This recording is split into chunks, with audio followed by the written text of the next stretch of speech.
Okay, so I'm in the car listening to Sirius, actually listening to CNN, flipping back and forth from CNN to MSNBC. And of course, I'll be hopefully catching the Clay Keen's show on Urban View. But I tell you, I am just so annoyed about the coverage of what's going on in Gaza and the subsequent protests that have erupted across the globe, including on campuses in the United States. Now, let me emphatically say that the murder, the targeting, the murdering of innocent people of any race or religious group or ethnic group is abhorrent and should be dealt with in the most serious way.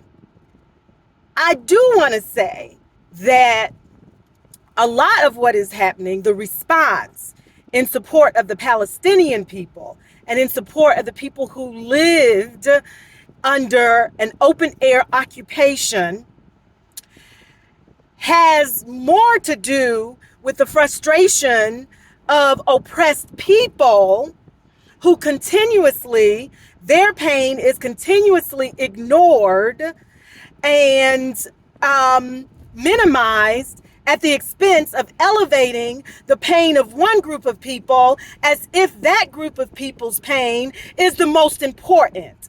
That is what you're seeing. And it happens constantly when groups of privilege are targeted and experience what is perceived to be injustices and inhumane treatment.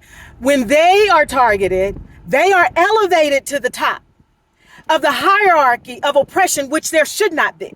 There should not be a hierarchy of oppression. And there should not be a hierarchy of inhumanity. Inhumanity anywhere is a threat to humanity everywhere. Injustice, as Dr. King said, anywhere is a threat to justice everywhere. And so we've got to stop this one-sided coverage as if the Jewish people who are suffering in Israel are the most important people who are suffering in this war that should not be taking place. It is sad. It is a travesty. And we should be calling for justice for all people and humanity for all people. We need to stop the way in which we're covering this and lifting up the Jewish suffering as if it is the most important. It is important, yes, but so are the Palestinian women who are stuck having to deliver at checkpoints, who are miscarriaging. So are the children who are caught up in this on both sides. So are the sick and the infirmed and the disabled. Come on, people. That is what is sparking outrage and protest. It's because constantly the suffering of those who are oppressed and have less influence and affluence are always relegated to second status or second class. That is what is happening. You are seeing people in outrage for the oppressed. And until you change the narrative and change the way MSNBC, CNN, that you are covering this and all other media outlets that you're covering this. Yes, it's terrible that Jewish people are being targeted, but so was it for black people. And let me just say, we didn't get a whole lot of coverage. We didn't get a whole lot of sympathizers. Okay?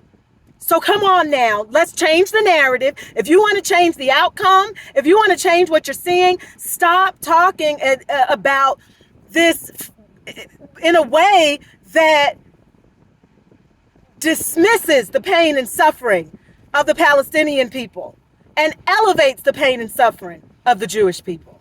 Please.